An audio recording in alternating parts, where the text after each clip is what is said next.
everybody, it's Mindy and Ella. How are y'all doing this week? Ooh, my hair's a little crazy, y'all. I need to go get it cut. Ella, can you say hi to all the kids? Can you say hello? Oh, you're so sweet. Here, tell the kids hi. Say hello. I don't think she's going to be with me long because she's really wanting out. So, you'll get a good look at her because I don't think she's going to stay. All right, so how are y'all doing? I hope your week has been good. I'm a little ADD right now. I don't know why, but I just feel very scatterbrained. So y'all just try to bear with me this week. Okay. All right. So we're starting a new unit. Okay. The unit is Tell About Jesus. And the unit verse is in Acts. I'm going to look this up real quick and read it to you. It has to do with going out and telling people about Jesus. Okay. So it says, but you will receive power when the Holy Spirit comes on you, and you will be my witnesses in Jerusalem and in all of Judea and Samaria to the ends of the earth. Okay, so basically what that is saying is that Jesus wants us to go out and tell people about him, okay? And it's basically everywhere. To the ends of the earth means everywhere, okay? All right, so we're going to learn about Paul and Barnabas this week, how they became missionaries, okay? So I'm going to go ahead and read our story. It is based out of Acts 13, okay? All right, so when Saul and Barnabas and other men came to the church at Antioch that day, they did not know it was a special day. They worshiped and taught about Jesus, and the Holy Spirit sent a message. I have something special for Saul and Barnabas to do, the Holy Spirit told the men. Recognize them for this special work. The men placed their hands on Saul and Barnabas as a blessing and sent them to tell others about Jesus. Okay, so basically God said, hey, I want Paul and Barnabas to go out and be missionaries and to tell people about me. And I want y'all to recognize that I'm sending them out. And so the men around them put their hands on them, which means they just prayed for them, kind of like you give somebody a hug and greeting. Okay, they just put their hands on them as a symbol of that they were praying for them. And it's just kind of symbolic to do that.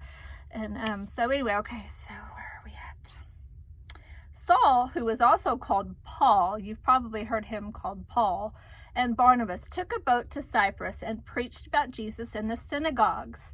What synagogues were they were just churches. That's what the Jewish people call their, I don't want to say church building because it's a little different, but it's pretty much, if you were going to compare it, that's what it would be. In Paphos, they met a government leader who wanted to hear what they were teaching. But a magician named Elymas did not want the leader to hear. Elymas made it difficult for Paul to teach. Paul stared right at the evil man and said, you are changing God's words. You are evil, and God will make you blind for a time because of this. And immediately everything was dark for Elymas. And when the official saw it, he was amazed by God's power and believed what Paul and Barnabas said about God. Okay, so God sent Barnabas and Paul out to preach the gospel. And so this man who was a magician, he didn't want them telling them, probably because that official was an important official. And I mean, this is my guess. This is my opinion on this. Is probably he had some kind of like power over him or something. And so if Paul and Barnabas came and told him about Jesus, then that he might not have the influence over that important official that he had. So he didn't like it, and he tried to stop them from being able to tell them about God. But that didn't happen. Okay, so Paul and Barnabas continued traveling. One day they listened as God's word was read in the synagogue. The church leaders invited them to speak. So Paul reviewed Jewish history with them, and he reminded the people how God had worked when they were in Egypt and in the desert. God gave them good land and judges to help them know what to do.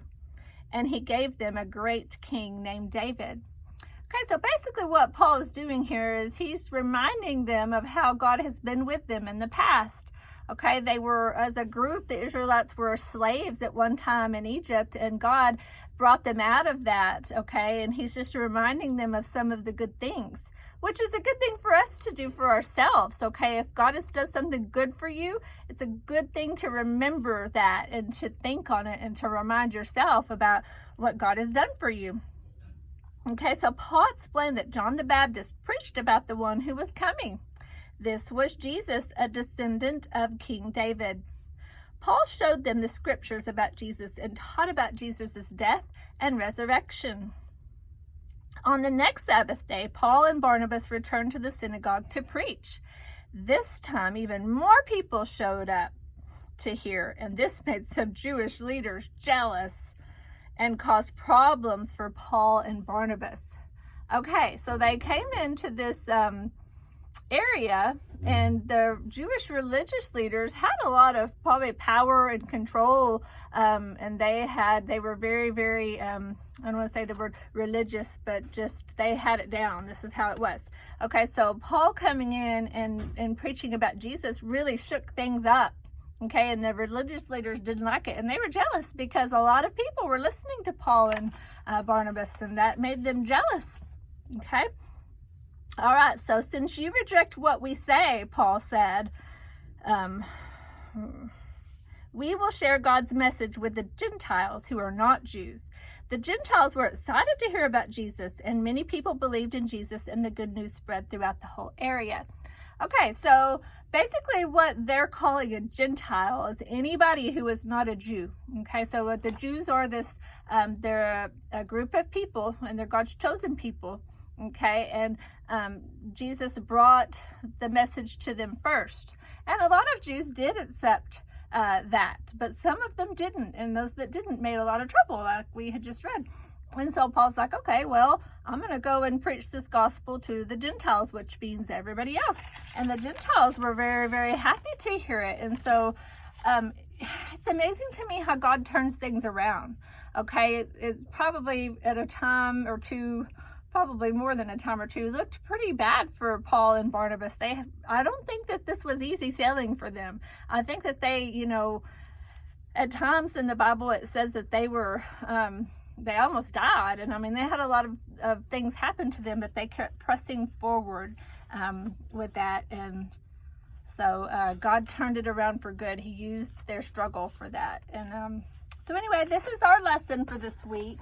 I hope that that I wasn't too scatterbrained for you this week. I just don't feel very focused, but I'm going to ask some questions, okay? And maybe with your parents or someone there, you could discuss these questions, okay? So I'll just give them to you. If you can't answer them, if you don't want to, that's okay.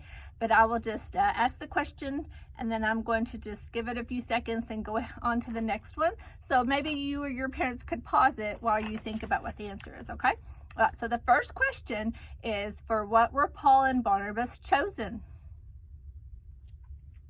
Okay, number 2, why couldn't the government leader in Paphos hear about Jesus? Number 3, what made the official believe? Number 4, what did Paul tell the people? Number 5, how did the people respond? And number 6, when the Jewish leaders did not want to hear his teaching, what did Paul do? Okay, so these are 6 questions that, again, this story is found in Acts 13, if you need to look that up in the Bible and find any of those answers that you might not know. This right here, let me see. This is our picture for today. I don't know if you can see it, but this is our teaching picture. Okay. All right. So I hope that y'all have a wonderful week. I know we're going to see each other soon. Remember, every week that goes by is one week closer to when we can see each other.